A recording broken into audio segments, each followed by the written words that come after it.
Papa untuk mengubur kucingnya. Ayo, Ma, kita panggil Papa.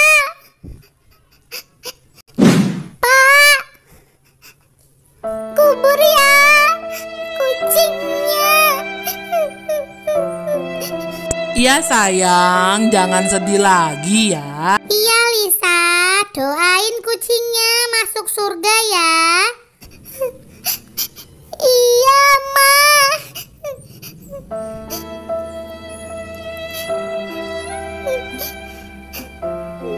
Akhirnya kucingnya sudah bisa dikubur. Yuk kita pulang ke rumah.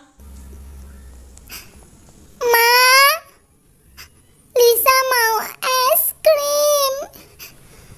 Lisa mau es krim. Yuk kita ke warung. Enak banget, Ma, es krimnya.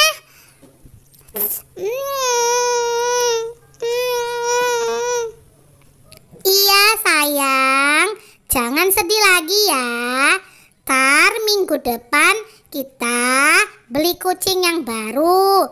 Jangan lupa dirawat dengan baik ya Lisa. Benar